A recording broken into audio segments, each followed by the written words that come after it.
Hello, hello. Hello, can you hear me? Yo, how's it going, man? Going well. How about you? Good, I good. heard some heartbreaking news. Not really, but how are you Yeah, doing? I mean, so far it's good. So far it's good. I'm Okay. trying to stay as productive as possible before the emotion catches up to me. Because once that happens, then it's gonna be we're doomed. But before Mm. that, it's gonna be good. So yeah, I'm pretty productive at the moment. We'll see how it keeps up. But yeah. Okay, that's cool. Yeah, okay. So you wanted to chat about tournament prep and mental prep. That's funny because I feel like I do a lot of it, but it's not always effective. So we could bounce Yeah, ideas off. I mean, I kind of have a especially playing Evo and playing a couple of more locals. Yeah, Kind of have a gist of how my emotions are yeah, yeah. and how what like my issues are, I guess. Hmm. So I think the biggest thing I played in this one local like I think a couple months ago, and I'm going to a local next week. I Okay, think okay. that one Strike Miss is attending as well. I'm not sure if he's gonna attend ever, but Oh, in Seattle area? yeah, it's in the Seattle Okay, area. cool, cool. Yeah. Where are you, man? I'm in I'm joking. Albuquerque. I know. Ages away, True. regrettably. Okay. Um. Right. So my biggest issue is I think this kind of ties into me as a player as well. So this could just be like a playstyle thing, but like when I'm in like high pressure situation, I tend to like go into autopilot mode. Yeah, yeah. There's this game match against Ishida I played in the local where I was basically he was like 1 HP and I Hmm. almost won the set.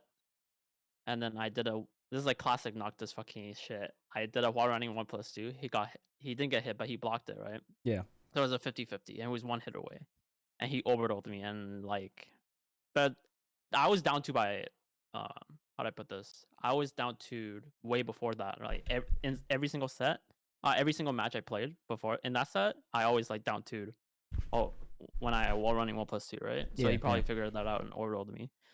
So how do you like is it like more so do you think it's more so like a player thing a play style thing or like Yeah, so more like a mental there's a thing few to moving parts here that I know about. So I've played Ishida for such a long time that I know that he's always looking for that orbital. So right. for me, when I play him, I know I'm always looking for that. It's kind Okay. of like a Lars player looking for like a lightning screw, right? Like he's Right. that kind of archetype. So I mean, I don't know if you saw the last ICFC, but he beat Rip with that. Rip slammed his stick, and then his stick broke, so he couldn't. For the rest of Yeah, the game, he was stuck I key saw. charging. Yeah. Yeah, I saw. So that's an Ishida thing for sure. Um, let me here actually, yeah, yeah. So there's a few things as a, like from a mentality standpoint. Well, sorry, from a gameplay standpoint, you already kind of have an idea, right? It's like you just don't overextend into it, right? The Right. answer is simple, but like, how do we control our mind, right? Like that's more of the Yeah. question. Yeah. So, um, the best way I think to think about it is like, um, it's like a skill to be able to do that on the fly against a random opponent you've never seen. But I think over time, the more you play against it, what's the best way to describe it? It's kind of like, I know you play Dota, but did you play League at all? Yeah, I did a bit. Okay, so it's kind of like if somebody does like a flash play on you for lethal, right? Like Right. if especially if it's something like if it's not a punish, like if they're on Darius and they just kind of do it, Uh-huh. like flash E, it's one of those Right. things where like okay, it might hit you the first time, the second time, and then like after enough games, you're like okay, at this HP he could do this, and you know what are the chances of me dying, and like how important is that? So for example, Right.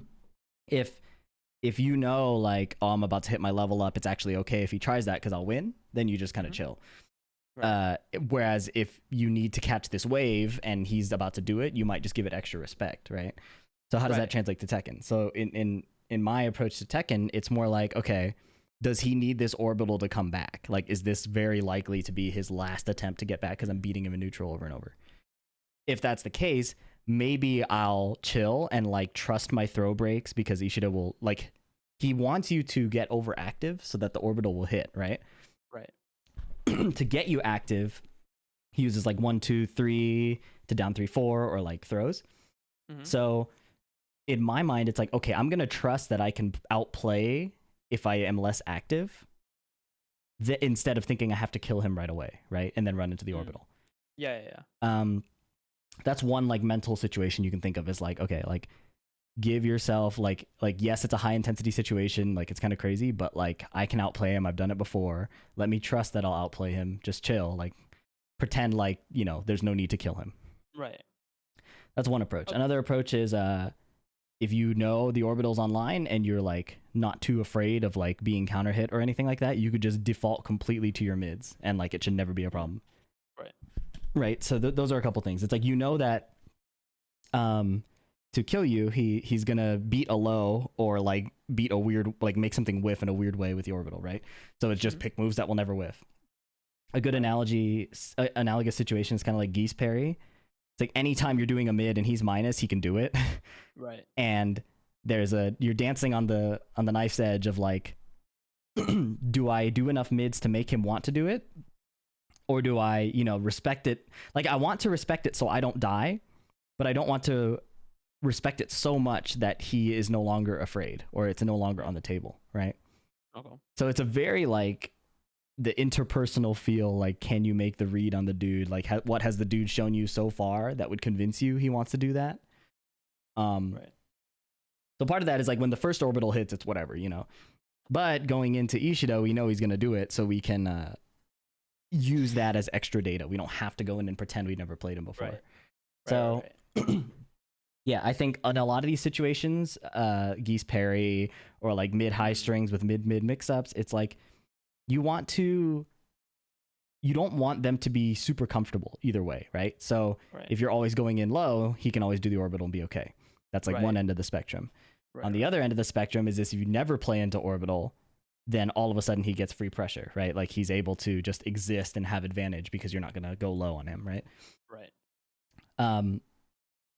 So it's going in the middle depending on the data the player shows you. So against Ishida, my end game is a lot of safe mids, a lot of jabs, you know, because the only thing he'll murder me for a jab with is like what, like a skyrocket with strange properties that gets around it based on his wave dash or whatever. Yeah. So the numbers are in my favor there. Okay. I think so. I kind of understand. So that would be like the solution. Yeah. Specific to like matchups, right? But yeah. I think for me, the biggest thing I think I've said before was like, how do you do that in like a tournament? Not really tournament, but like it's just on the fly, right? Is it just like you have to get just, how do I put this? You have to just get used to that kind of habit of like just observing your opponent. Yeah, so like a lot of mental things outside of like legitimate like health issues, I'd say, are like brute force. Like in your the only way to reframe the habit in that situation is to make that your 100% goal. So so ideally you find players who will play like that and you can practice so you're not just only doing it in tournament. Right. But sometimes it really is a matter of going into that tournament and being like, I'm looking for orbital, like, or not I'm looking for orbital, but like this is my game plan knowing that he does orbital. Okay. Because so it's yeah, all right. sorry, go ahead. Got it. No, okay. So this is for me. It's like Ishida is a strong player. Don't get me wrong, right? He's better than me, but like, but I'm carried by my character. Okay, chill. But you know, like, let's say if I'm playing against you, right? Yeah. Who like has the same mindset, or like, I'm assuming all the good players have a similar thought process as you, right? And I guess that kind of becomes like a mind game on its own, right? I think you mentioned it a couple of times where like yeah. so each player knows what the other player's gonna do. You kind of have to just try to one up the other, right? Yeah, that's part of the fun of the fighting game. But like a good example is like in my match with the Shadow last night. He won the first two games kind of just doing his default shit, like a lot of 1-2 jab and then mid pokes, and then, you know, get me to freeze and then hit me low or make me guess, you know. Right. And then I was coming back 2 games straight. And then in the third game, he did something he didn't do at all, which was spam Claudio down 2, which is like launch punishable on block and like doesn't really give him advantage. But what it was doing was it was getting him around up back 1. So he was doing something that you would never really do by default because it's kind of stupid to just run up and do a launch punishable low over and over and over. Right. But because he knew the things I was playing around, like, and creating up forward 1 situations and like forward 1 plus 2 situations, he realized that he could just go in, hit me with that, and then it would create a health lead, which I usually play like really desperate once I'm in a health deficit, and get around the up forward 1. So he would get like free damage. And once he figured that out, it was like kind of like a first to 1 again, right? Like it was kind of like totally fresh. So there is an element of, I think, having a solid game plan, which like Speed Kicks is a big fan of and like is an advocate of.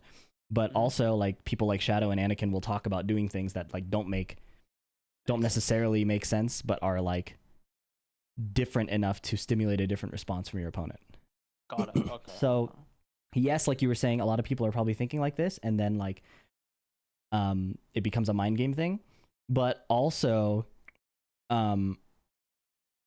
if you know so making it concrete, if you know it's going to be Ishida doing an orbital, that has more risks than just like it's got weaknesses, right?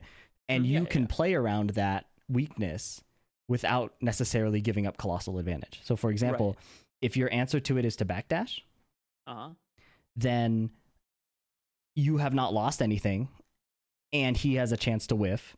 Right. And if he doesn't whiff, he doesn't press, he has to make his way in again, which is really difficult for Horang. So you have ways to play around it that might feel like, oh my god, I'm just respecting this orbital. Oh my god, I'm respecting this orbital. But in the grand scheme of things, is actually still advantageous to you. Right. Okay. Gotcha.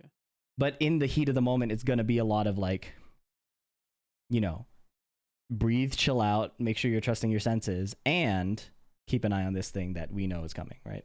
Okay. I guess my other question is, how do you like recover from like a bad round loss, basically? Yeah. So even that's an ongoing skill. Even at the TWT regionals recently, I lost like 0-6 to Joey, and I was like flailing, doing nonsense, stuff like that. Now, I think that it is a constant skill in high performance situations to be able to like go to the next play immediately, right? Like there is any kind of like, I shouldn't have done this, belongs in the analysis phase. But in combat, all you have time for is, what am I going to hit this dude with next, right? Okay. So there is a fine balancing act of, this is what hit me, this is how I need to counter it. But you don't want to over tunnel on that, because if you start only looking for that option, say for example the orbital, you might go blind to the other options, right? So it's the kind of thing where you have to put like a little check mark in your brain, like this is what hit me, but you can't start to unpack it. Like it just has to be there, like the move that hit me, what am I going to hit him with next, you know? You miss a punish, you miss like 2 punishes, 3 punishes, like it has to be just what's coming next, you know? And that's also kind of a brute force training thing where you cannot like dwell when something goes wrong. Okay. Gotcha. Yeah. All right. I guess my other thing is not really tournament prep, but like, how do I put this? So I'm in this like middle stage of where I see myself as not a good player, right? So how do I put this? I go into these tournaments just like, I do want to win, but I play every match like I want to win. But but like my brain side, right? My logical side comes in and it's like, okay, Ishida, he's good. Strike Miss, he's good. Jumanji, he's good. Dragon Slayer, he's good. These are all good players. How the fuck are you? Why even try, right? How do you deal with that sort of Yeah, no, funnily enough, I still run into that too. Because I'm assuming it goes, because like, you know how you can set expectations for like tournaments, right? Yeah. But like, I'm assuming like, especially I'm assuming you have that same issue too, because you're like, I'd say like a tier 2 player, right? So like, if you go against like a tier 1 player like Nee or Anakin or like Arslan and Asha, how do you like, fix that mindset of like, he's a better player than me, then why even bother? Yeah, so I was talking to Anakin's coach about that, Trungy, and he said in this game it's easy because it's Tekken 7, anybody can win. And that's like a genuine statement. Like I agree with that. Every top player who's ahead is afraid of throwing or getting robbed. Right? So the big thing I think is to not even like engage in that framework in the game. Outside of the game, if you have to tell yourself, this is what I do. If you have to tell yourself like, anybody can win, and you can be good enough, and you can like get better. You know, like all of those are what I say before a tournament. But once I'm in the game, I am constantly making an effort to just, what is my next read? What is my next decision? How am I hitting this dude? Like Okay. Okay. the dude is the character on the screen. He's bound by the same rules everybody else is, right? So like I gotta hit him when he's ducking. I gotta hit him in when he's ducking. Hit him low when he's standing still. Make him whiff when he's scared. You know, like all these things are Right. all the same, right? So So you kind of lose like, not really. Basically, you kind of lose not really perspective, but like view of who he is, or like yeah, rather yeah, the yeah. You have to players like like. zoom in, and it's like this is my character versus his character. Yeah, There's a exactly. pilot, and I'm gonna play against that pilot. That pilot, But right? I'm not So concerned about his reputation, his his win rank, rate. like Yeah, how good he is and stuff, it doesn't matter. yeah, yeah. Right. And I say that while still like to this day I still care a lot and like get freaked out, but that is the direction of like the mental exercise you need to take, because like Right. he's Because this it's, dude. Yeah, it's a lot easier for me the issue is a lot easier for right now, because like there is a skill difference between Ishida, and that's like easily overcomable. Like I yeah, can yeah. easily overcome it, right? But like let's say for you and like good players, I'm not saying you're not a good player, but No, like no, for no, you no. and Don't tier worry one about players, it. for you and tier one players, Yeah, right? yeah. Because you're pretty good, right? You're like, I mean, Tekken rank, going by Tekken rank is kind of a meme in my opinion, but like you're Right. like TGP or TGO, Well, right? it And like if I have a really good day, I can go uh-huh. toe to toe with a tier 1 player. Right. No, But I I agree have with to be that. playing really, really well. Like Right. that's the current thing. It's not like I can go to toe with them by default. That's like that's the only gap I think at the moment. And what would you say that is? Is it like just like a mental thing, or like because I feel like you have the skill that's necessary to be like a top player. So like what's like stopping, I Yeah, guess, or yeah. like a better question is that, you know how Knee like raffle stomped everybody in Evo, right? Yeah, well that dude Why is doesn't ridiculous. That dude's Yeah, but crazy. like why doesn't like but there's like a lot of good players there, right? Like he raffle stomped them, but Yeah. then like there will be some days where he gets raffle stomped, or like player, like for example, you will beat Shadow one day, but then he will whoop your ass the next day. Like Yeah. how does that happen? Why does Like that why happen? does that Yeah, happen? yeah. Yeah, So why does I that think happen? there's when I can't speak for me, but for me Right. specifically, I know the answer. It's because um my access to the skills is heavily gated by how afraid I am that day, how like self-conscious I am about like things that don't pertain to the game. Like, Mm-hmm. oh my god, everybody thinks I play Noctis and it's lame, or like, oh, I don't have these skills that the OG Mm. Tag 2 players have. You know, like Right. I'm carried by Tekken 7. All of Right. these irrelevant thoughts, the more prominent they are in my brain and the less relaxed and confident I am, the less you see like the flow state play that is super strong. So like Mm. my autopilot default when I'm afraid, from me watching my own footage when I get afraid, is I'll start backdashing to range 8 and doing ball running 1+2. If they get up close to me, I start mashing up forward 1. Okay. I'll do 2-2 up forward 1. I'll do all my frame traps. Like I'll run all my setups. Okay. But when I'm feeling really good, it's when I'm able to feel comfortable sitting at a health deficit for an extended period of time. That's one like cue that I'm playing well. Is like I'm not down HP and then running and I have to get this HP back. You know, Okay. it's like, okay, I'm down in HP, but those are all just costs of decisions. You know, like I'm down 5 CS because I lost a trade. That happens. You know. Yeah. So yeah, I think that's a good analogy. Is like imagine if you like won one trade against somebody, they went down a wave and they got so scared they just ran in, flashed in you, and tried to dump their load. You know, like Right. that's me in Tekken. Okay. If I'm afraid. Gotcha. Versus the dude who can go down a wave, go down 2 waves, but is always looking for a good trade opportunity, and then you overstep once and then he kills you. That's like that's what Joey Fury is really good at, for like a specific example, right? Like I think on a technical level, I'm toe to toe with Joey Fury, if not ahead. Like I can win more neutral interactions. Right. But in the competitive clutch, he always is finding the path to victory, right? Mm-hmm. So that's in my case. What would be useful, I think, in your case is if you know you played a set where you got scared, watch it back and like evaluate what you would like to do now. Not like result based, right? Like how would you like to More play? so like gameplay based. Yeah. So like not like, oh, he did this here, I should have like he did orbital, I shouldn't have gone low. Instead, right. like in this situation, if I were playing and had like 60% confidence he'd do an orbital, 40% confidence he wouldn't, what decision would I like to make? What decision Okay. would he like to make? How would I like to play this? And when I watched my games over and over again, because I know my game plan is 2-2 them until they get annoyed, right? If they try to fight me hard, a forward 1 or forward 1+2. If they decide to block and turtle, run my full crouch mix and my down back 3. Like my game plan is very solid. So when I watch back and I see that game plan not happening, then I'm like, okay, so clearly I was not doing what I wanted to do. Why did I not? Then it was like, oh, I was scared. Well, what is it? What am I defaulting to when I'm scared? And kind of reverse engineering my mindset that way. And that's where I made the discoveries that like, oh, if a dude low parries my down back 3, I tend to get so afraid, I stop doing it. If a dude sidesteps my up forward 1, I get so scared, I stop doing it. You know, like, so I was able to reverse engineer what my autopilot was once I knew the game plan I wanted to play, and like watching like that not happen. You know? Yeah, no, I get you. Okay.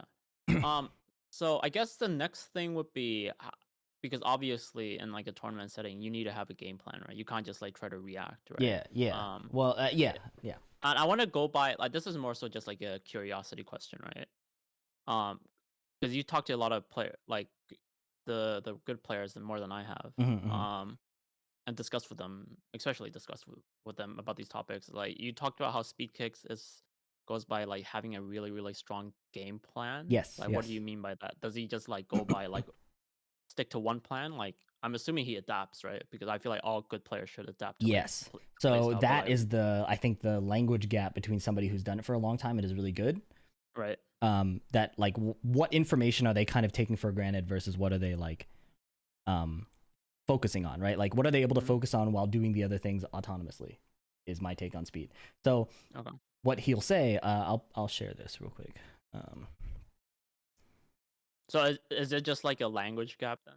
Or like I think it's a mix of things. I think it's partially a language gap. I think it's partially like or is it like if a high ranked player or like a pro player is trying to teach like a low ranked player and then they to like to a low ranked player it's like they need to put focus on, but to a high ranked player it's basically like breathing air yeah, I essentially. think it's a mix of him sharing his already streamlined thought process Uh-huh. and him wanting me to get there by figuring it out rather than handing me the piece every piece.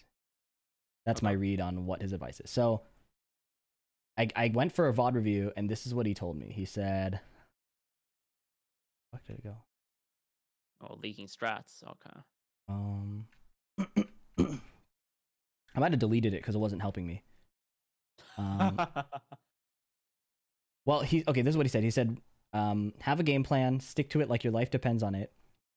And then it's make adjustments where it's not working.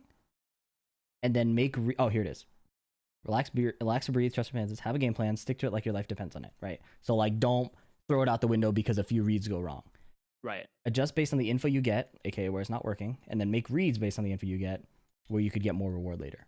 So, and I think the reason is this your interpretation or is it what this is basically this is pretty much word for word what he said. Okay.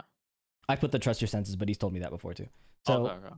a big example is like in this game, counter hits are like what, half a life bar plus, Right. and low parries are like a third, if not more, Okay. depending on wall. So Right. for a character like Noctis, 2-2 is so hard to play around, right? That you have to either commit to a walk or try to counter hit him, right? And if you're doing that, if you start swinging into Noctis, he can either up forward 1 you or make you whiff and launch you, right? Right. So the numbers or like the consistent game, the opponent basically has to risk killing themselves to counter your default like 2-2 game plan, right? Mm-hmm.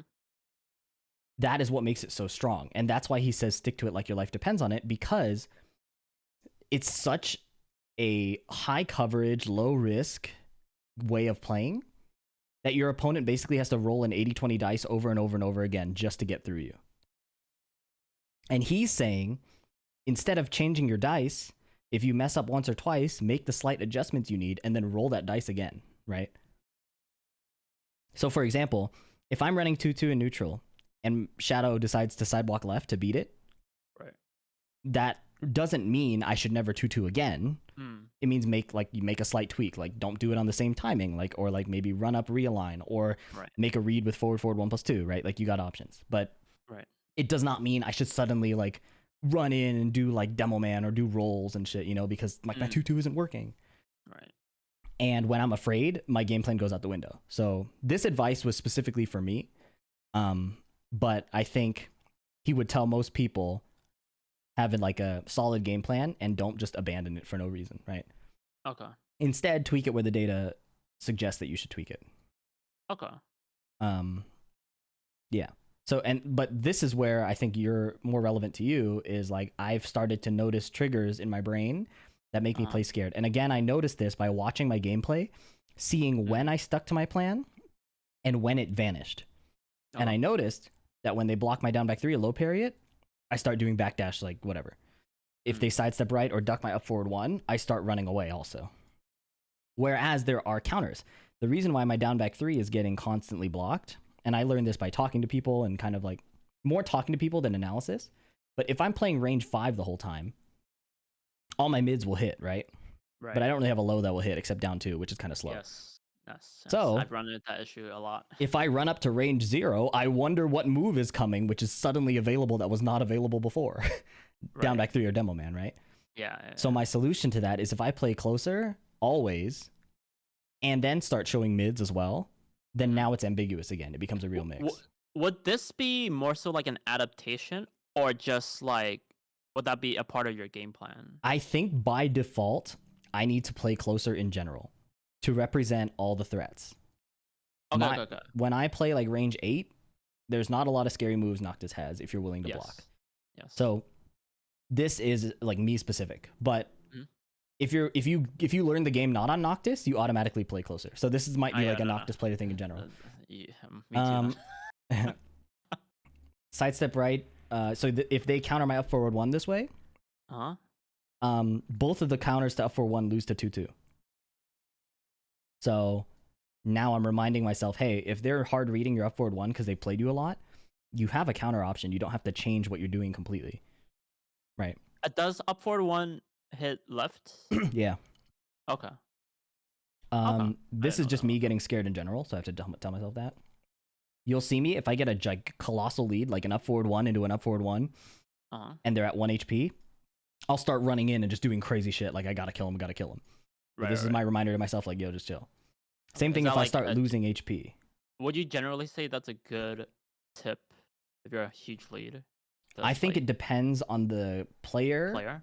Because I have a friend who his philosophy is if they're in rage, you kill them. Like it does not matter what you have to do, you kill them. Okay. But in that mindset, he takes for granted that like you don't have to do it on an immediate timing. You don't have to always run up, do a low. You don't have to always, like there are these little details his brain has already solved. Okay. But if I tell myself you have to kill them now, I'm going to run in and do something stupid. So what my message to myself is to get the same output is, yo, chill, Okay. Got it. Same thing with huge deficit. People will say like, you got to make a comeback, you got to do something. And the way my brain interprets that is run and hit like Leroy Jenkins it, Right. Other people like Anakin will say like, you got to make a comeback now. And he'll backdash like 7 times. Like he's got a plan. He's got like, some intuition. Okay. For me, I have to recognize that I swing so far to the other end of the pendulum that I'm backing up, right? Damn, did you get fucking tired playing this fucking game? I do, but it's because I'm spending more energy on anxiety than like actually just playing. Do you think players get tired, or like is it just like you only get tired for like the first couple? I say couple, but like let's say like first 50 like games of like you trying to play in this sort of like mindset, right? I think so. Speed will talk about how he gets really bored playing this game and doesn't really sweat, but when he's really focused and trying to win and kind of his eyes are looking at everything the opponent's doing, like what is their dash block timing? How many backdashes are they doing before they want to come back in? Like all these really tiny details. He's working pretty hard. So people get tired. It's a tiring game to play. Okay. Because I'm like imagining myself doing that, and like I'm pretty sure I'm going to be fucking tired after like one game. Yeah. It's hella tiring for sure.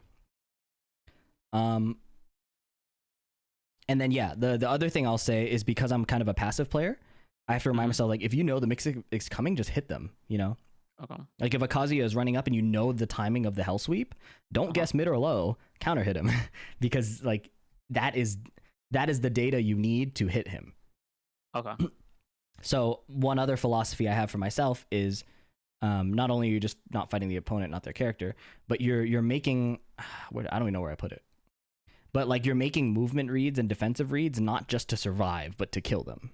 Right. You want to kill them, yeah. So you want to basically try to do everything to understand your opponent, basically. Yeah, you want to be taking in almost everything your opponent's doing as possible. Uh huh. Okay. And then you want to take that in with the intent to kill them, not just to survive. Okay. And I think that's like a fighting spirit kind of thing, right? Like I'll like, oh, I know I can sidestep this so I don't die. I can sidestep this so I don't die. And I noticed I got way more better results when it's like, I'm going to sidestep this so I can murder him, you know? Okay. Like I want to kill him for it. So. Right. So okay, I have a question. This is more so Noctis related question. So you said 2/2 counter hit. Is that like a frame trap or actual frame trap, or is it more so like they just don't do anything for like a little bit because you're waiting for the extension and then they try to do something? Those are two things that can happen. What was I saying that you're asking about? You said like sometimes you would do like this is what you said, I think.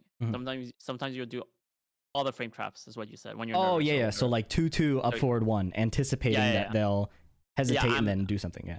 Oh, is that why? Okay, but it's not like an actual frame trap. It's a mental frame trap. Yeah. Okay. Down back 1, up forward 1. You know, down forward 4, up forward 1. It's like extension threat makes them hesitate. They decide to press. They get hit by it. But anybody who knows me knows that it's coming, so they either duck or just wait.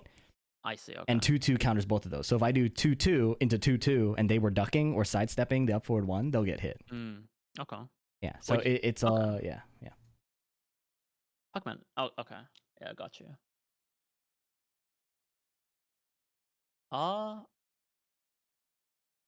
And would you say okay, what's my question? You play ICOC. What the fuck am I talking about? You haven't played any tournaments. How long have you stuck to this like pre-tournament routine, I guess? It's constantly changing. Changing? Okay. I'm constantly changing it. So do you think that's a good thing? Yeah, because I'm refining it to try to make it better. I'm trying to see what doesn't work. Oh, okay. So this is what Anakin told me. I've kept this here for a while. I don't even think it's helping me very much. But what I've noticed is that I have to tell myself a few things that make me feel really confident, right? So like this statement otherwise is full of shit. But when I talked to Shadow after Tekken World Tour, he said he had to get me out of his pool. And that was like really flattering. I'm like, okay, I didn't think he was that scared of me. I thought he was fine. But Shadow was like, I can't have VDX in my pool. I'm like, okay, that's cool. And then I also have stuff like some clips of people gassing me up. I have Joey Fury. I asked Joey Fury, like, what is scary about my gameplay, right? I have like screenshots. So like this is what I like read to like reaffirm, like, okay, you know, I can do this. I'm good. This is what I read right before a match. I don't know how good this is. It might be too much, honestly. But consistently when I get scared and lose, it's when I start fighting the character instead of the opponent. I'm like, well, this matchup is supposed to go like this. Like, you know, it doesn't matter. Just right. It's where I like need to remember there's time, you know? And then I need to like relax. So like these are things I have to remind myself that's positive. And then this has been really effective. Like every time I've said this to myself, it's actually gone really well. Like when I'm not allowed to shit talk myself. It's like a waste of mental APM. Right. And then it's formatted weird because I want it to look good on my phone because I look on my phone. Got it. Okay. And then these are things I also kind of remind myself. So like sometimes I'll just down forward 1 or down back 3 spam to just get damage. But I have to remind myself that you need to see what your opponent's doing after. Sometimes I'll spam 5 backdashes and not ready to whiff punish. Whereas if I'm ready to do just 1 or 2, I'll get it. So now I start backdashing with the express intent of like, I want him to whiff here. And then this is part of don't panic, but like, don't be afraid of your lows getting blocked.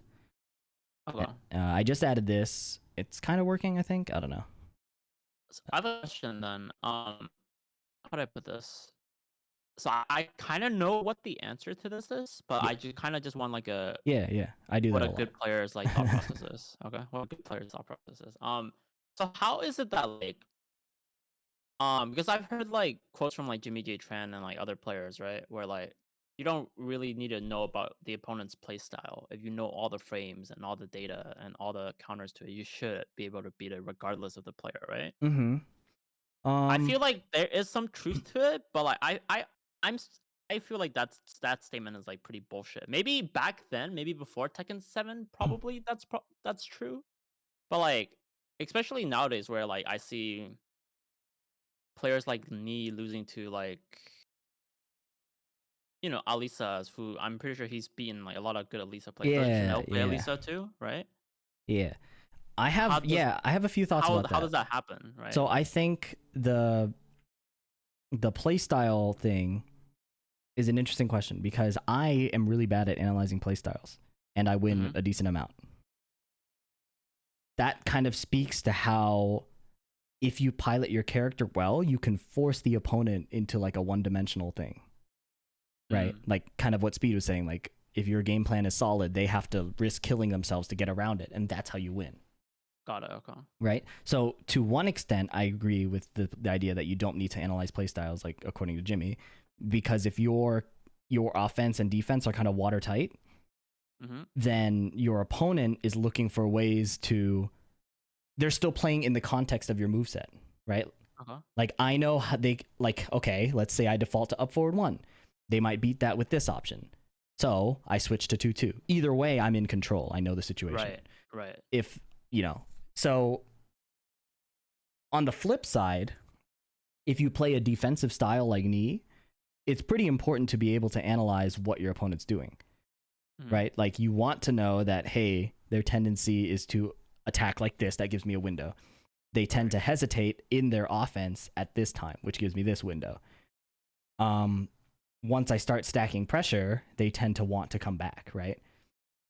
So there, I think you can benefit really well from adopting either philosophy, but ultimately flexibility is going to be really powerful. So like if you are against a player and you don't know all their frames, then like can you analyze their playstyle on the fly? Or can you pick up their tendencies? Or if you do know all their frames and they're still finding a way to hit you, maybe your previous analysis of playstyles gives you like a information dump, like you're like, oh, I know how to beat this, and then it all clicks. So I think both have truth to it, and it's important to like dip into both. I can't see one or the other being stronger to focus on. Yeah, I don't think either are stronger. I feel like I almost feel like they complement each other. So why do a lot of good players do that then? Like I'm assuming Need knows like a lot of like a massive amount of frame data, right? Yeah. Most does like people know the frames that I okay can think of. okay It's just do different people like how much do they prioritize one or the other, okay. right? Then I know you can't speak for Knee, right? But like so how can like if someone this is more so like I'm genuinely curious, right? Because I feel like this is like Dunning Kruger or some shit. Mm-hmm. Because I'm really bad. So obviously my like no shit statement, no my like no IQ statement is like if a player knows like all the fucking frame data of the enemy, like how's he getting beat by him, right? Obviously, I think as I get better, Tekken's like a more complicated game that like even if you know all the frame data, you still can't, there's still not like a one size fits all solution to like all of the frames, all the moves, right? Yeah. Is it just that? So a good example is Noctis 2-2, right? Right. -9 extension threat. Right. On paper, the move has zero weaknesses because they go -9. I can't punish it. How do I get my damage, right? Mm-hmm. The extra layer to add to that is like, okay, well, is the Noctis player someone who's desperate to get the counter hit? Because if they are, then you know the 2-2 forward 2 is probably coming at like a 7-3 rate or something. Mm-hmm. Then you just block and get your punish, right? Right. Or are they a hyper offensive person who's trying to abuse your mental frame hesitation and start doing like 2-2, 2-2, or 2-2 down back 3? Well, then you can just challenge it because Noctis is -9. You have like he gave you +9 right to fight him back, right? So it's a bit of both. I think it's like how does the player navigate these ambiguous frames? Everybody knows how to punish something. Everybody knows how to do that, but like analyzing how your opponent plays at -5 or how they play at -8. Like, are they trying to move? Are they going for like turnstile? Are they going for like parry? Like what is their tendency there when they're afraid? What is their tendency there when they're confident? There's like extra layers to that too. Okay. Is it the same for you then? Do you know all the frames? I know. So yes and no. How I know like people like Speed Bucket It and Anakin is they're less concerned with the number that you get, but the situation it creates and the options you have. Okay. right? Or like, this is the punish I do. I don't need to know the number. I just know that Right. this is the punish I do on my character. In my case, it's similar, where I'm not crunching the numbers in the game. But I know that if I do sidestep 2 and they're crouching and at 0, I've labbed the situation to know that I can walk left there while standing 4, right? Okay. So to me, it is situational awareness more than just the frames or just the playstyle. It's like, what are the options in this situation? What options do my opponent tend to pick? Okay. Yeah. Got it. Okay. I see. And that just comes down to labbing, right? Like I think labbing and then watching. So watching. Okay. like you might see an option that you've never seen before. Right. Then you lab it and see like, is this real or was it just like, somebody taking advantage of a lack of knowledge? And then you have it in your arsenal and like you can like, so like a lot of options Noctis just shuts down because he has the range, right? So you don't have to worry about it. Yeah. But like there are situations where like Jack does forward 1 and now he has this spacing where if you try to retaliate, he can backdash down forward to you. Noctis circumvents that almost completely by just hitting 2/2. So like he doesn't have to care. Or Claudio does back 1. He now is like -5, but a spacing where he can sidestep hop kick or something. Right. Noctis can down forward 4/2 and cover everything. So it's like yeah, there are a lot of situations you can shut down with knowledge. And I think okay. like yes, so in those there are situations where playstyle won't matter because you know the situation so well that you can cover every option. Or you know which options you're giving up when you choose to cover one, right? I guess the underrated thing, or like the underrated thing is like you kind of understand your character too, right? To like a pretty good level too, right? I would say understanding your character and how much they lock down and how much they cover will give you wins faster than understanding the opponent's character. Yeah, opponents, okay. Like if you watch like crazy Lars players, they know everything their character is gonna do. They know these weird spacings. They know like these like wake up setups and button mash setups. It's like they know their character super well. Right. And you can drive a lot of offense that way. Okay. I see. Okay, 15 minutes left. I don't really have any more questions. I guess I can. Let me see who the fuck's going to the tournament, and I can drive you some tips, I guess. Is this the Just from James one? No. This is the one in Linwood. Just from James happened last week already. All right. I don't. Start.gg is so hard to navigate, man. It's Fuck. Okay. So bad. It's so bad. Where's my friend? I linked him the. Here it is. It's bonus round. Oh, bonus round. Those are fun. Yeah. Let's see. Okay, I know one player on the top of my head that's going. Dragon Slayer. Oh, Dragon Slayer. Yeah. He's my mortal enemy because he plays a Kunimitsu. Yeah, I play Dragon Slayer a lot. That dude is a problem. Yeah, he is. Any tips as a Noctis main I can take notes of? Yeah, so Dragon Slayer is really hungry to get you desperate with his throw game. He wants in general, he wants you to get desperate so that he can get counter hit down forward 2 or create situations where you want to press out of his like 2/2 stance and get like the Katon like a 3/2 where he like dive kicks out of the air. Okay. And he's very carefully wanting to create those situations where you'll like whiff into him and stuff. Right. He also is comfortable playing mix-up heavy, but it's to serve the purpose of creating those counter hits, right? Creating those whiffs, which is smart. That makes sense. Like he's minimizing the amount of times he has to kill himself and maximizing how hard you have to work to not kill yourself. Okay.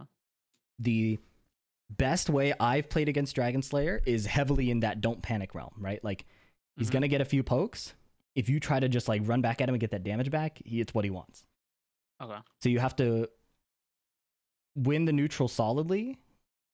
And so concretely, far away, he's looking for set 3/2 or set 2, right? Like he wants to just counter hit you for free and it's safe. Right. So at range against Dragon Slayer, I'm not really hitting buttons. I'm going to try to react to the slide, and otherwise I'm just chilling because he can't hit. Is the slide reactable, or am I? It is reactable, I would say. Okay. They can do like delayed set 2 to make it uncomfortable, but the default like set 2 versus set 3, I would say is reactable. Yeah. Okay. So I'm at certain distances, my brain is just going to that because that's the only thing that's going to hit me, right? Right. And it's important there to not get tempted to play keep out, right? Okay. It's just not in your favor. Like a counter hit launcher versus like, oh, maybe I tap him with a 2/2. It's just not in your favor. So Yeah. Okay. unless you can land the forward 1+2 on his timing, I usually just let him play that. Okay. So once he's up close, he his offense has like a few flow charts, like down forward 1, down 4, jab, down 4. Like he'll the down 4. I don't think he wants the damage necessarily. It's more like get you annoyed enough to do something about it, right? Okay. But if you read it, it's a huge low parry. Okay. He also loves doing 1/1 or 2/2 into stance and then go for like a back turn grab, right? Right. He prefers the throws over like the full crouch mix, I would say. Okay. Right? So he's like if you and so that has a few things. You can either confidently go for like a break read or like if you really know he's going to throw, you duck while standing 2/2, right? Right. But know that when he goes back turn and threatens the throw breaks, he also has the launching mid. So Okay. lab your options on like sidestep left duck or like things like that, you know. Okay. Yeah, he'll do like down forward 3+4 and to like a throw, you know, like the cartwheel thing. Okay.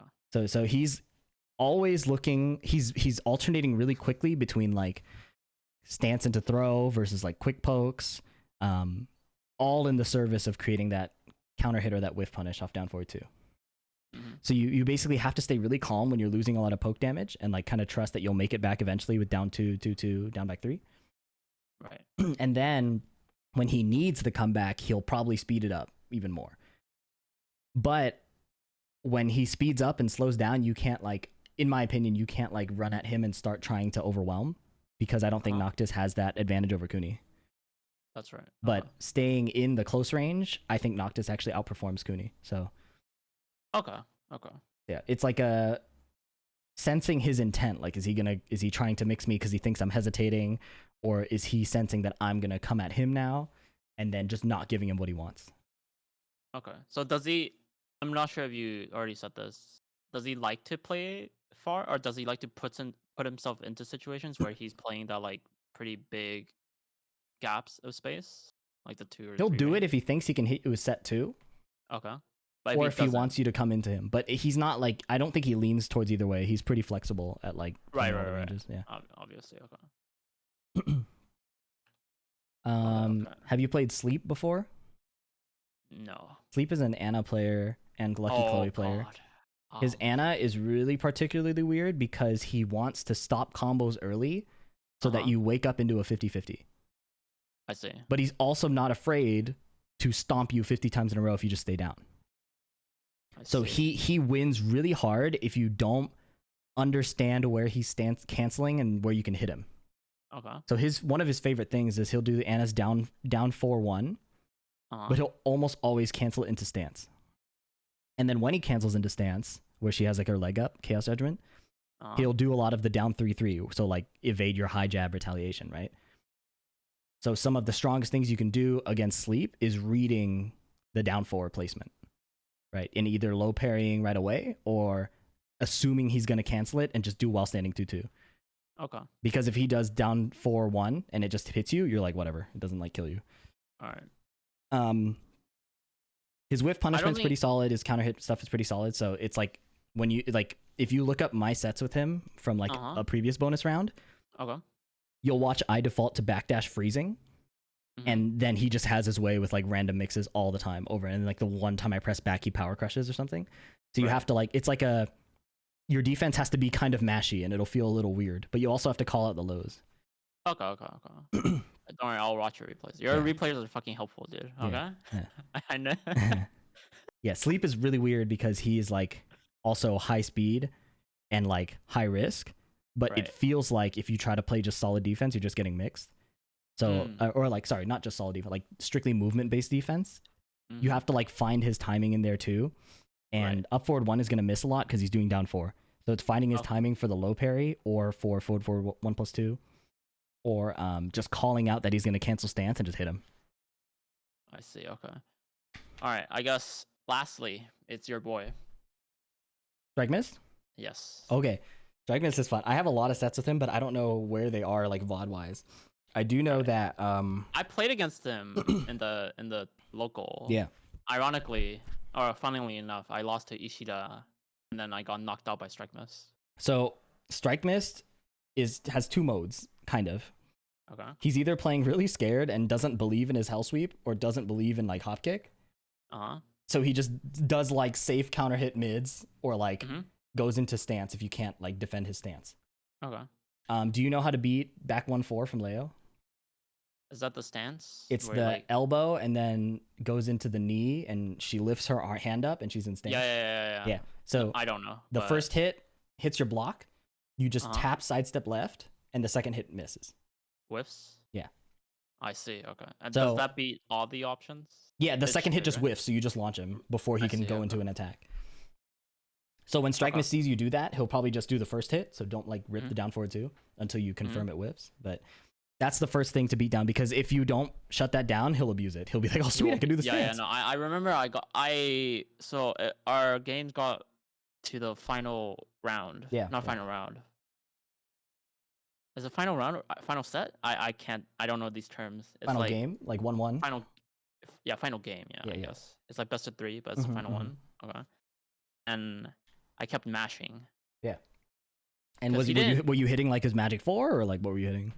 It was the second hit of the back, whatever you just said. Back 1-4. Okay, I'll pull it up here. Because he didn't do it before. Because I was okay. I'll just take the turn. But then. So yeah, so Strike Miss has a couple modes. It's either he's super confident and believes in his sweep and mid, and you're gonna have to just deal with the Leo 50-50, which is ass. You can, if you know the mix up is coming, you have down forward 1, you have forward 1 +2. So okay. So it's not like an actual mix up.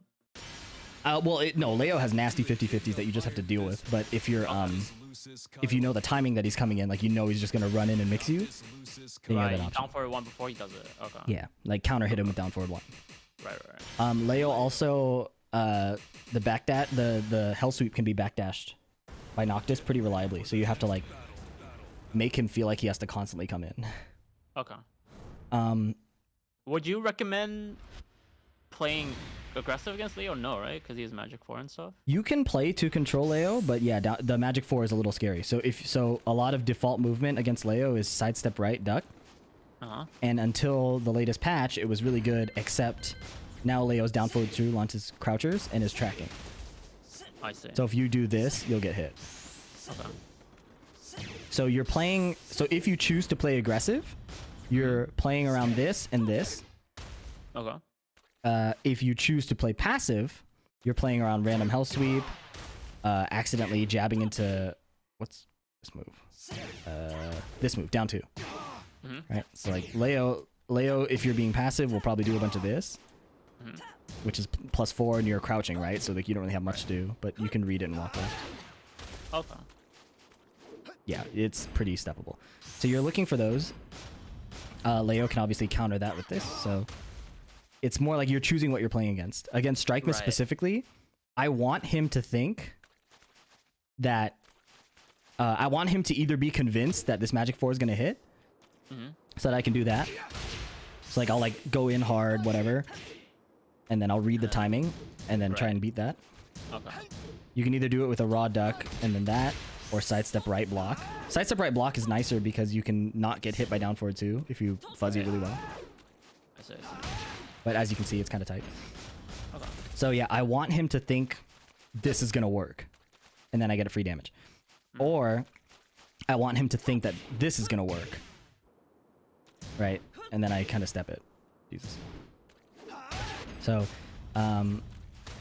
what else? This thing is what I was talking about. Yeah, that Oops. So, this. I'm assuming you have to lab it, right? Because I have a hard time doing that on reaction. Yeah, you have to lab it. You have to lab it so that when you see Leo do the elbow, you're already putting in sidestep left. Okay. Because anything you do to try to beat that high is too slow. I see. But you can't duck because he probably has other options? Yeah, it's not in your favor to be guessing like that because Leo has the right. Oh, okay, the hop kick. Right. So you can. But the sidestep left beats it, right? Yeah. Oh wait, no, it doesn't matter because you're dodging. I'm stupid. Right. Okay, You want to shut down the stance together. The only way you're getting in that mix is if he runs up to you and is just doing this. Okay, yeah. But because this is 17 frames and he has to dash, you clap him for that. Okay. Easy claps. Okay. Right. The So only thing up forward one loses to is this, or maybe. So say he doesn't do the stance anymore. What does he usually do? Let's say I beaten his stance. His stance is.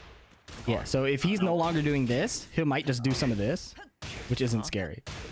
Right. What you want to do is also not run into this or run into this. This shit goes hella far, and you can. So. Oh, that's an extension. Okay, I fall for those all the time. QCF 2-1. Like that. Okay. Is that punishable? No. What's the frame? Both hits are safe. I don't know this. So if you see that, so you just have to hope and pray he whips it then? Nah, it's one of those things where it's like he's not gaining damage or advantage off of it, so you just accept it. He's -6, I'm +6, you know. Alright, and you just play the game. Okay. Yeah. If I go in and he thinks I'm gonna mash, then I can beat the Magic 4 like that. You know? Okay. Got it, okay. But yeah, the last hit's an elbow, you can't parry it. It's crazy. Yeah. Yeah, like I tried to make it whiff. I see. That's crazy. Yeah, so it's a really good move. So you just don't worry about it. Like it's not killing you if you're blocking. Got it. All right. Damn. Okay, that's the biggest thing I guess for me is like, I see those types of moves, right? And I tend to like, what's the word I'm looking for? Like outplay it or whatever. No, I tend to have it on my mind, trying to outplay it. Yeah. It's like there has to be an answer, right? Yeah. When the simple solution is just play the fucking game, right? Yeah, like just focus on. Definitely don't sweat it. Right, and like I think what you said about Joey Fury is like what he would have done here is probably he wouldn't give a shit about that move and then try to look for like because that move doesn't really win him anything, right? Right, exactly. So he would just look for like when he does like a more risky move, right? And then try to just play it off. That makes sense. Or if he's really being dumb with it, and like here you can just hit him. So. Right, because he's -6, right? Well, I mean the startup. The startup is 17 frames. The startup. Plus he has to go into stance a bit, so. Right. Okay. Yeah. So it's slow. Okay. But like if you're ahead, like if you're calling out his timing like this, like he doesn't have a lot to beat that. He can do sidewalk left, hop kick to beat this. But again, if he sidewalks, like. Yeah. Okay. That makes sense. Okay. So but then like even if he sidewalk, he's basically playing on your terms. Right? Yeah. Like look at how this plays out. So like if I try to 2-2 in response and he does that, then I just hit him. So. Yeah. As long as you're not like, you want to stay away from the wall, and stay away from the raw 50-50. How would you? Okay, this is the last question. And we can move on. This move is stupid. Anyways. It is. So let's say that's the wall behind you. How would you move? You just eat it? Move against what? Like there's a wall behind you, and there's Leo, and literally right behind you there's a wall. Oh. How would you try to like move around it basically? Oh, so I would be doing jab and like little side steps. Okay. Because if you go for big walks, this will hit, or this will wall splat you, or this will just hit you. So you're trying to beat the moves that they would use to what the fuck is this move? That beats like side steps. Yeah, she has like a move that's like this one. This is like a hit confirmable. Wait, is it? How do you do the second hit? Oh, here we go. SMH. Yeah. So this is like a hit confirmable wall splat. Okay. So you're playing around this too. And then if you sit still too long, it's that. So you're just trying to get out of the wall. If you have them to the wall, their parry splats you into the wall. So wait. If he's at the wall. Yeah. So if you have Corey's back to the wall, and you're like spamming jab, Corey will do parry, and you'll get face splatted into the wall, and they get a combo, and then like your back's to the wall. So you have to take your wall pressure with like this, or like kicks, or like swords. Kicks or swords, because the parry's ugly. Alright, one last question, okay? This is an easy one, okay? It's more so like I want to just make sure I'm not like stoned. Can you not react? What's the word I'm looking for? Hit confirm. Second hit a down forward 4-2 if it's counter hit. You can do it on normal hit. It's hard though. You can? Yeah. Okay. It's kind of hard. Hard, right? Yeah, it's not like super easy. Right. So I'm gonna it's put not like it's not like 1-1-2 of the Mishima. I'm gonna put random guard. Okay. Bro, what? Okay, hold on. Or guard all. Okay. Bruh. Okay.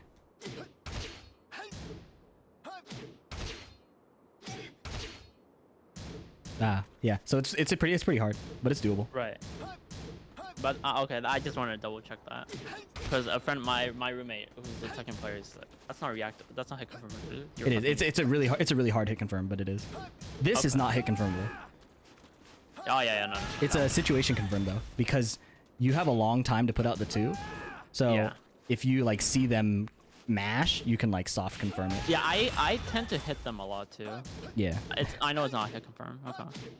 This one is hit confirmable, but I wouldn't sweat it. Like you do it if you're feeling yourself, but like it's not like a big deal. I mean that doesn't really mean anything. Can you hit confirm the blue spark? You cannot, right? So if you want to hit confirm the 3 hit, you have to commit to the first 2 full speed. Oh, okay. You have to commit to the first 2 full speed, and then if you see it spark, then you do the 3rd. But if you do any kind of delay on the first one, even if it's like a frame delay, it still hits. Okay. Right, like I delayed that. Right. So you have to mash the first 2 out and then confirm the 3rd. Is that reliable? Are you fishing out for those? No, it's not, right? Because it's not worth it in my. Because you can't. How do I put this? It's not worth it unless you really need the comeback. Yeah, like it's not like if you have a health lead, this is really stupid to do.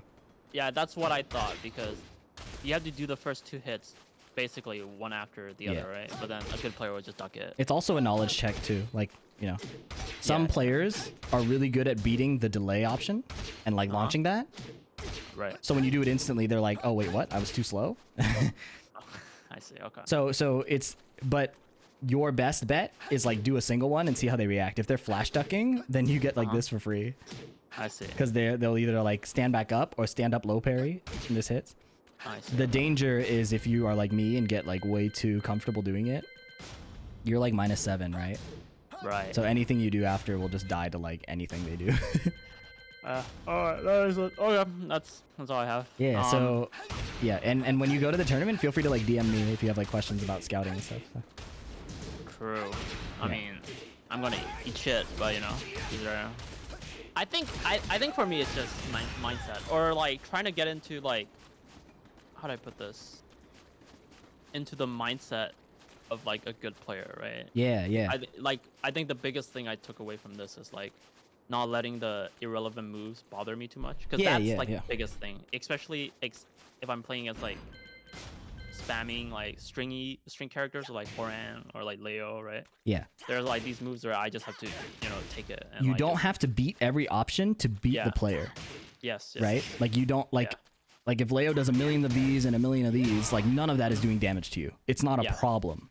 Now, if a move becomes a problem, then you can figure out, hey, does my default game plan answer that? If not, like, what do I do here? So like, right. Okay. So like run up hell sweep might be a problem for a bit, right? Like they're doing like this, or they're running up and doing down forward. Oh shit, I'm on pad. Run up, down forward 2. So if I'm just like playing by default, like, oh, this is kind of a problem if I'm just trying to block because either I guessed the hell sweep wrong or, you know. Right. But yeah, I made my timings really bad there, but you can solve both of those by like backdashing, you know. So. Right. Okay. Got it. So some moves will be problems, some will not, and it's like filter out what's a big deal. Because all you need to do is get their health to 0. You don't have to. You don't get extra credit for beating everything they're trying to do. You know? Yeah, no, that makes sense. No. OS 2 like. Yeah, no, I mean my mindset was always try to beat like every move, right? Yeah. So, yeah. No, me too. Ultimately, me too. It doesn't matter. Ultimately, it really doesn't matter. Oh yeah, I mean, thanks, man. Yeah, for sure. Are you gonna buy the game Persona 5 or not? I don't need to. Come on, man. It's on PC, 120 FPS. I was probably going to until I got laid off, honestly. I was probably going to do it. Gotcha. Okay. But this is fine. Alright. And then. Yeah, good luck at the tournament. And yeah, you could DM me like during the tournament and stuff. I'll respond if I'm available. I want to talk more like just random shit with you, but I have a tournament next time. Yeah, next time. More like random next shit. Next time. like what's coming in Tekken 8. Yeah, Thanks, man. for sure, bro. Fun for me always. So All right. have a good one. Bye bye.